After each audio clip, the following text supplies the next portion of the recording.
So tough one, obviously, for us going on the road to Adams, and probably overall, and address this with our team and where we were at. We're most disappointed we'd been this season. Didn't go out and didn't play our kind of football. We weren't able to go out and get a win, a team that we felt we should beat. We're very capable of beating, but the lack of consistency killed us, and we weren't able to pull it off when we needed to. So, a tough trip always to be able to go down there, and that was a challenge for us that week, and didn't do a good enough job as a coaching staff and myself getting these guys prepared to be able to go and play in an environment that isn't much of an environment. But that's the challenge of each week is different. We've got to go out and we've got to do the game and play it the right way, play together and play for one another. And we continue to build on that and our foundation of who we want to be and where we're going. But it just took us too long, and we played in spurts. And then obviously when you're penalized the amount of times that we were, it's going to be tough to overcome that. So we were disappointed with that outcome and what we were allowed Adams to do. We don't think it was what they did to us, and I'll stand behind that as we go. But we weren't able to capitalize on the opportunities that they gave us, and ultimately fell short there late in the game and weren't able to come out with a win. And then looking ahead to this weekend, what's the one thing you got to do this weekend to be successful? Well, and that was our challenge as we looked at it. And it started on Saturday after the game, and challenge these guys in consistency in everything that we do. And that's playing hard on every single play, every rep of practice, coming to meetings prepared, ready to roll, and not making excuses. And the thing that we didn't capitalize on that we were doing early in the year is our attitude and effort. Those are the two easiest things that we control daily. And when we do that, we play good football. We're able to come out and make plays, and that'll override your mistakes. So our goal this week is that let's come out with a great attitude. Let's let our effort be seen, and the guys have done a good job. So I'm proud of where they're at right now after a tough loss like that and where we're at in the season. But we came out and we had a physical week of practice thus far. Guys are competing, and that's the biggest thing. You can win or you can live with, whether it's a win or a loss. But that one just didn't feel that was our brand of football that we wanted to be known for, and what we put on film and what we put on display last Saturday. So this week, hey, let's be proud of who we are and what we're doing, and let's go out and play Maverick football. And that was our focus this week. And I think that, thus far up till Wednesday right now, guys did a good job of coming, being ready to go to work each day. We've had good energy, and we were able to go out and we got better the past 2 days. So that's what we're looking for this week, and we got to keep moving forward. Questions? So guys, things just have snowballed. You've had, the Fort Lewis game, you got the snowball going the right way, and now things kind of roll back on you. When things start doing that, what do you guys do as kind of leaders out there and kind of try to get everybody to shake it off and get going again? Here you go. Just like Coach was saying, like during practice, just shaking back. After a tough loss like this and other tough losses that we've had, you just got to come prepared the next week and kind of watch the film on Sunday, then forget about it. Learn from it, learn from your mistakes, learn from what you did wrong, and find the positives in each game, and just go throughout the week and still practice hard, still worry about your next opponent, and just keep looking forward. Just keeping the guys, keeping their headspace, just looking forward and keeping them in the right direction and making sure that, we still have our goals and our missions that we're still going for, and we go week by week. And if we can just keep doing that, keep getting better, and just try to stack weeks, stack days, that's all we can ask for right now. I would say for offensive line, and the name of the game is consistency. Show up to work every day, regardless of the outcome of the game, and that's what you have to do every play. And I just try and lead by example for the most part. Just put my head down and go to work every day. That's what offensive linemen do, right? Yeah, not a lot of talk, a lot of action. It's kind of what we shoot for. I'm going to say the fact that there's an offensive lineman talking is, you guys don't say much, but the way this offensive line though has grown throughout the season, and what kind of offense you guys can be. What's kind of been the key to kind of getting everybody on the same page and understanding what this offense can do? I'd say it's just build the brotherhood. You have to be able to trust the guy that plays next to you. You have to trust him that he's going to do his job every day, and he has to trust that you're going to do your job every day, every play. And sometimes that takes time. We brought back some guys we had from last season, but we've been filling in guys all season, and they've been stepping up to the plate and just building trust, basically. So you've kind of been right there in the middle of all of it. So it's one of those things where the run game has had flashes.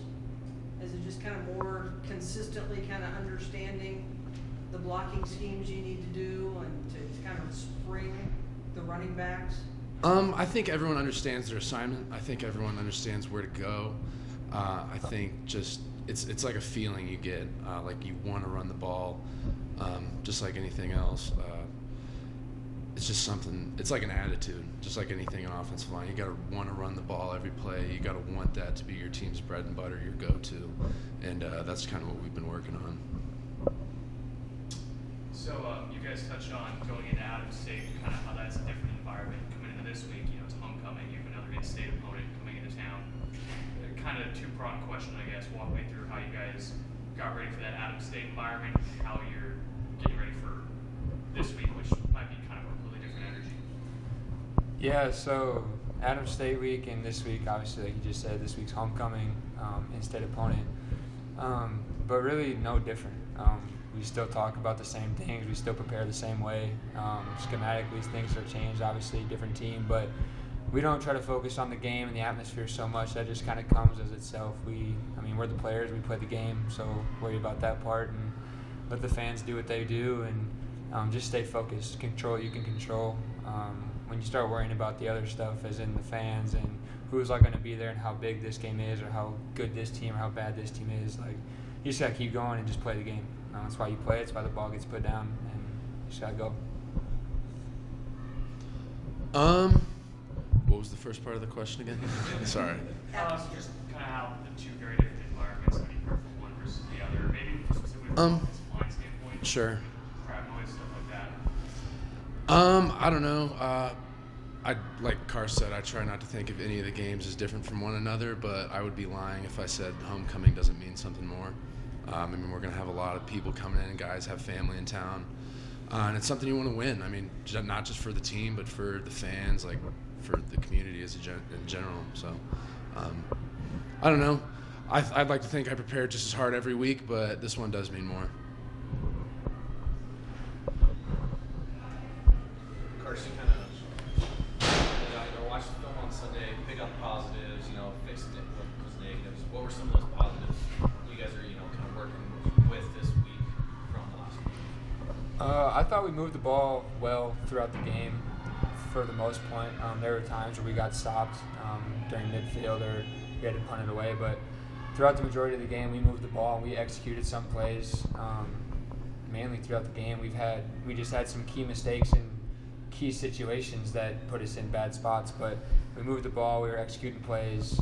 If there was a bad play or something didn't go right, we always seemed to usually bounce back, and just kind of keeping that momentum of executing and, like Caelan said earlier, just trusting each other, trusting that this guy's going to go make a play, kind of carrying it from that game into this week is kind of our big thing that we're taking forward.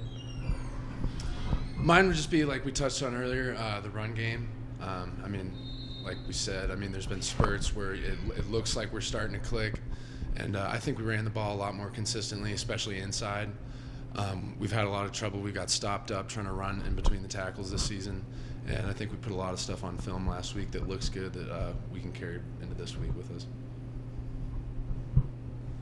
Karst, I think you had, 10 different guys catch balls last week, and it's kind of been that way all season.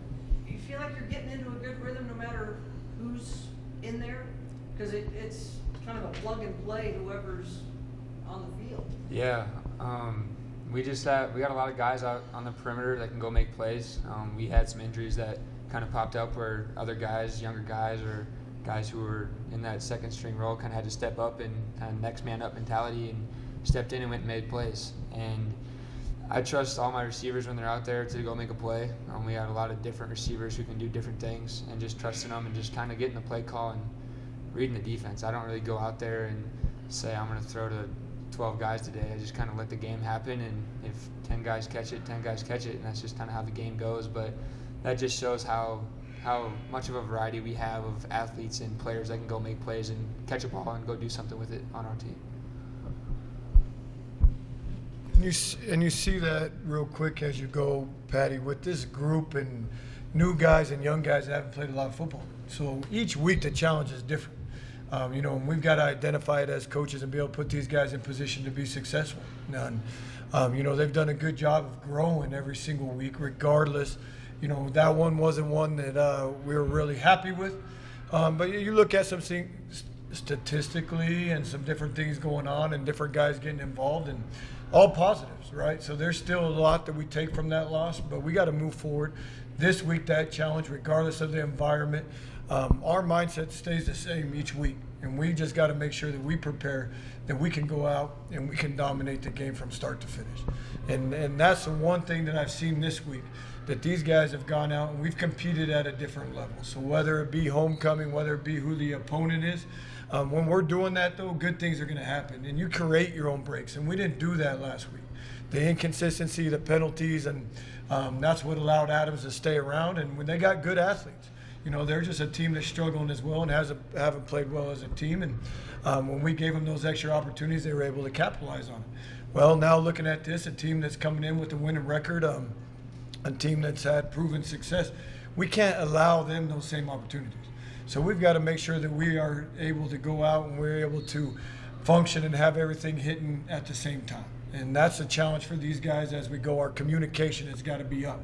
We've got new guys in on all positions all across the entire team. So as leaders, as these guys on the offensive side, they got to step up. They got to take control and make sure that the other guys are ready to go. So that's always a challenge, and you got to find that, and you're going to have that each week, just like every team right now in the country. Whether it's injuries, just the natural attrition of the season and things that happen. Guys got to step in, they got to be ready to go, and then guys got to get back, and guys got to rehab, and they got to be ready to go when their number's called again. And we're hoping to get some guys back, and we can get this thing clicking early on Saturday, and then we can play some, our style of defense that we're used to. We got to fly around and get to the football and get that spark lit on that side of the ball so that we can give these guys on offensive ball as many times as it takes. We don't care what the score is. We just want to have one more point at the end of it and find a way to get a win. So you obviously you were at Pueblo last year. You know Coach Riston. You know what they do. You kind of know the culture that they built there. What do you kind of try to take from that and go into this week? And then what does Pueblo kind of pose as a challenge for this team right now? Well, obviously, they've been the benchmark for a long time in the RMAC, year in and year out with consistency. So we know that, to get where we want to go as we continue to build on our foundation as we get this thing rolling, we've got to start to be able to knock off those teams. And that's our goal right now. And we know that it's going to be a physical game. They've done a great job. They're big, physical. So we got to beat them at their own game. We've got to be able to go out and we've got to be able to, win the line of scrimmage, control the ball, and then we've got to create some breaks that go in our favor. So guys, you guys both played against them last year, and it's one of those games where I think everybody came home thinking that's a game you probably should have won. And I know different teams, different circumstances, and everything, but you kind of rely on what you learned from playing Pueblo last year, knowing that you can compete with this team? For sure. Just like Coach said, they've kind of always had that success. We were in the last year confident that we were going to go in and knock them out, and double overtime loss. It really hurt. It really stuck with a lot of guys.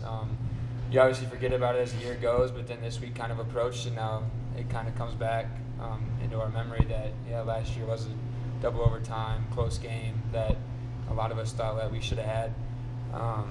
So just coming into this week, just going out and just trying to do what we did and do the same thing. I feel like we can play with every team in the RMAC every game, to be honest. They have a lot of new faces, and we have a lot of new faces, and I don't know. I didn't watch any of the film from last year this week, to be honest with you. I don't know. Yeah.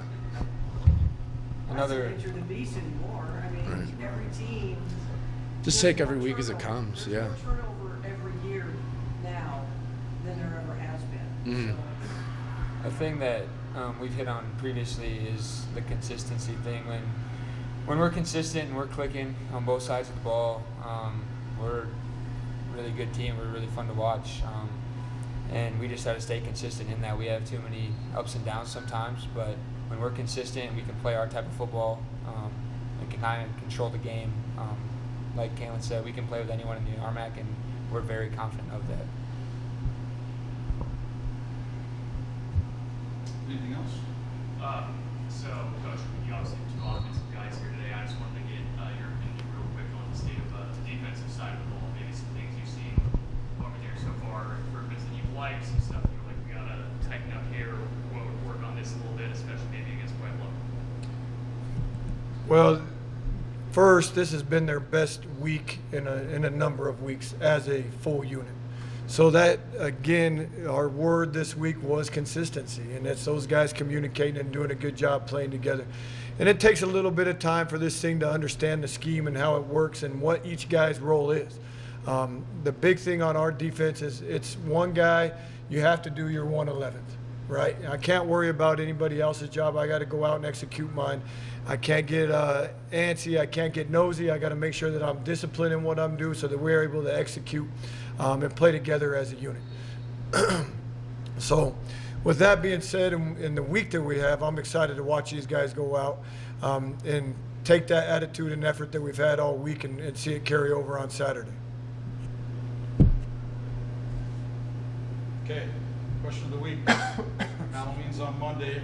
Favorite Halloween candy as a child? or now. Or now? For that matter, yeah. I'm gonna go with the Tootsie Rolls, like the rectangle ones, like the box ones. I don't know like the specific name for those, but like the box Tootsie Rolls or whatever. Still now too. I was actually going to go with Tootsie Rolls too, but the vanilla ones. I'm a big fan of the flavor Tootsie Rolls. Miles didn't see that one coming out of here. No, I didn't see that at all. So I got to get to know my guys better still. Here we go. I'd say for me, I'd have to go peanut M&Ms.